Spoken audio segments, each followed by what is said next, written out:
प्राकृतिक विपर्य जत्या भूमिकंप बन्या मरुड़ी परि प्राकृतिक विपर्य आदि घटना प्रभाव फल मूल स्थान छाड़ी सब अन्य आंचलिक क्षेत्र भाषाभास करने द्वारा उपाय सृष्टि होता है।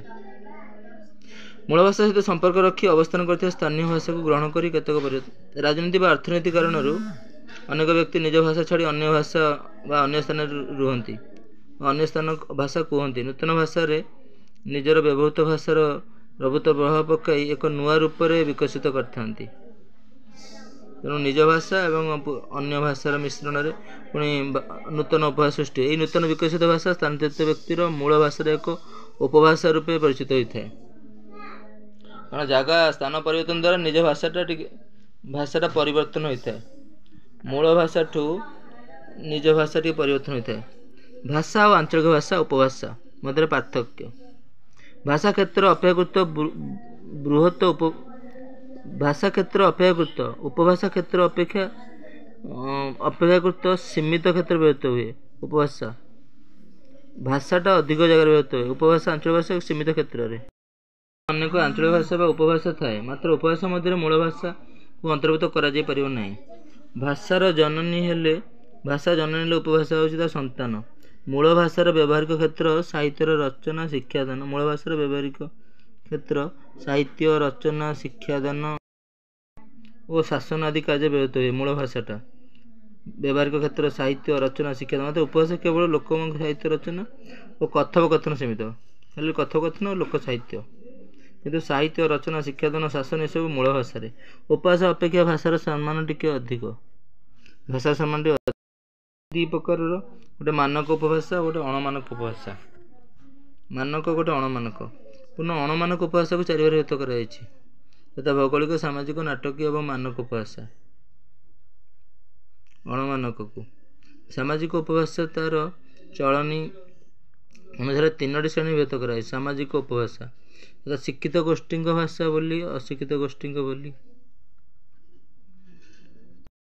चलनी अनुसार तीनोटी श्रेणी व्यक्त कराई तथा शिक्षित गोष्ठी भाषा बोली अशिक्षित गोष्ठी बोली एरा सब ओडिया भाषा सामाजिक नाटकीय तीन श्रेणी शिक्षित गोष्ठी भाषा अशिक्षित गोष्ठी ओडिया भाषा मानक भाषा उपभाषा उपभाषा होची पश्चिमांचल उपभाषा दक्षिणांचल उपभाषा उत्तरांचल उपभाषा ओडिया होची पश्चिम उत्तर दक्षिण समुद्रकूल साबरी अग्रिया लरिया एरा सब उत्तरांचल होची बालेश्वर बालेश्वर दक्षिणांचल होची गंजाम देशीय झरिया उत्तरी रोली समूल क्रमे साबरी अग्रिया लरिया भूलिया गहरिया उपभाषा होची ओडिया बा बालेश्वरी व आंचलिक भाषा। उत्तर बालेश्वर केन्दुझर मयूरभंज जिला स्थित सब बालेश्वर केन्दुझर मयूरभंज व्यवहार भाषा को ओडिशार उत्तरांचल उपभाषा कहते बालेश्वरी उपभाषा कहुए। यही उपभाषाटी उपरोक्त जिला मानक विस्तृत अंचल जनसाधारण नित्य व्यवहार व कथित उत्तरांचल बालेश्वर केन्दुझर और मयूरभंज।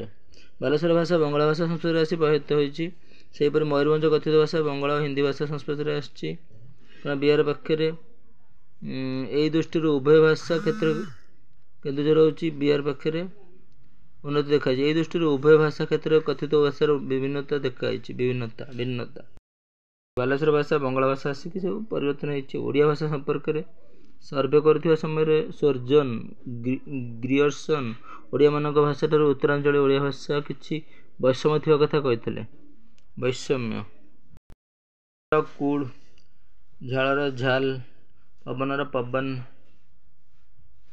बड़ भाईर बड़ भाई सान भौणी सान भौणी बालेश्वरिया भाषा कूल झाड़ सब हलंत लगे पवन पवन पवन बड़ भाई और लोप और नहीं ये हलंत लगे ध्वनिगत स्वर ध्वनिगत वैशिष्ट्य मानक ओडिया भाषा बालेश्वर ओडिया भाषा और लोप हो मानक हो लंका नुंका बालेश्वर न उच्चारण ल नहीं लंगल नंगल चाउल चाउर ल परित न बालेश्वरी भाषार अल्प प्राण व्यंजन ध्वनि महाप्राण व्यंजन ध्वनि रूपांतरित होता है।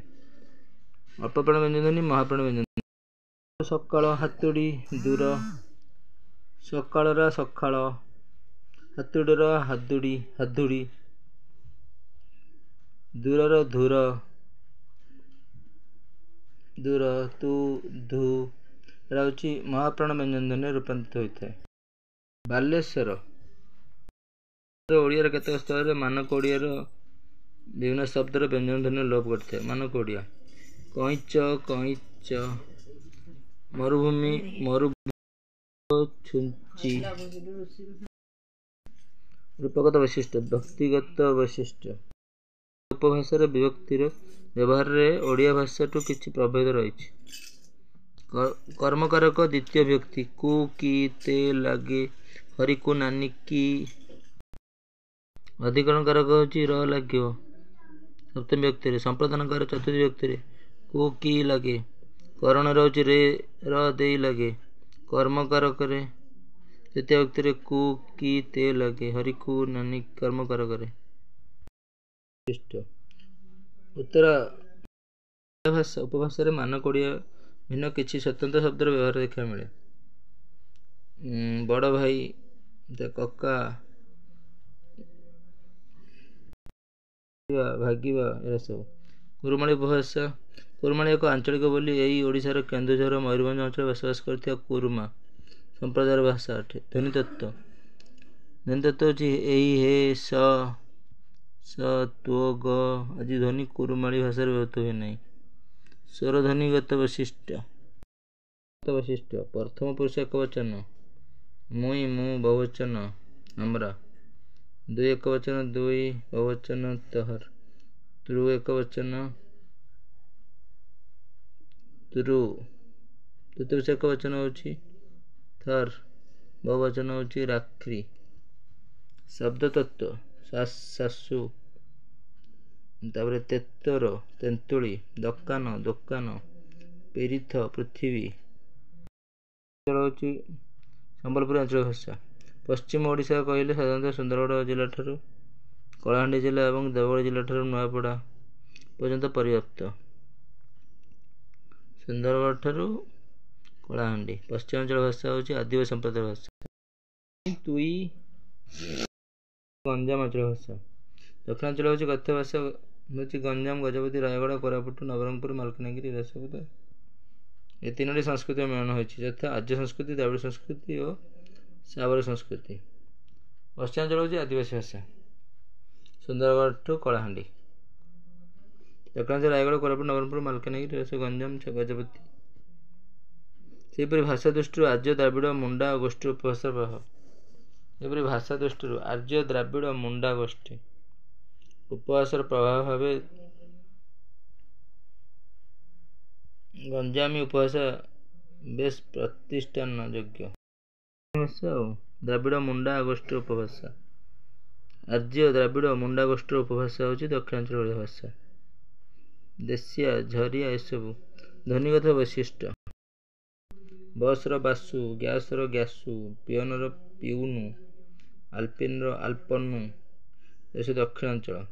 ରୂପଗତ ହେଉଛି ଏଠାରର ଇଠାରେ, ଏଥିରୁ ହେଉଛି ଏଟା ଏଇଟା, କାହିଁକି, କେଣେ କେଣେ, ଏଥିରୁ ହେଲା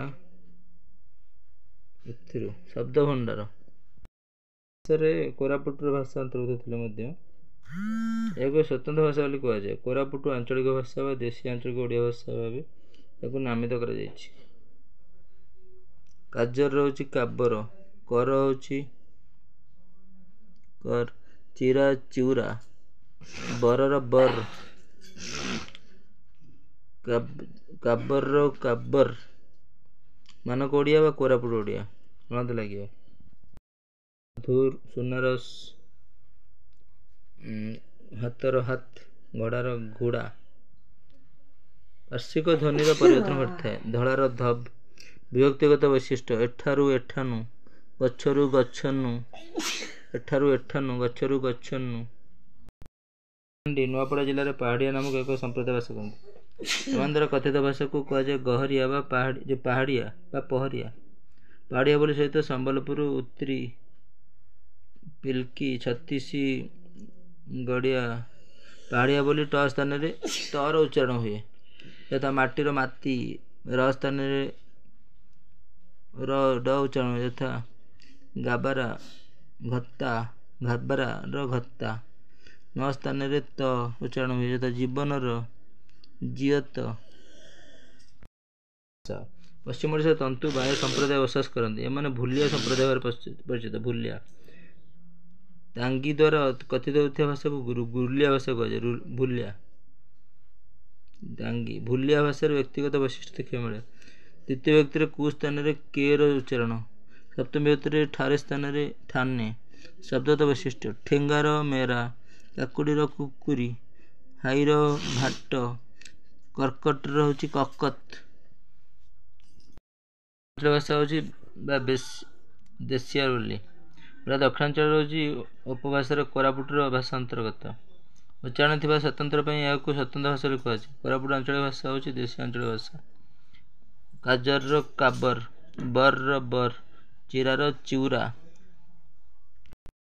ହେଉଛି ଗଞ୍ଜାମ ସବୁ। ଗ୍ୟାସର ଗ୍ୟାସୁ, ପିଅନର ପିଅନୁ, ଆଲପିନର ଆଲପନୁ, ବସର ବସୁ। ରୂପଗତ ବୈଶିଷ୍ଟ୍ୟ ଏଠାରେ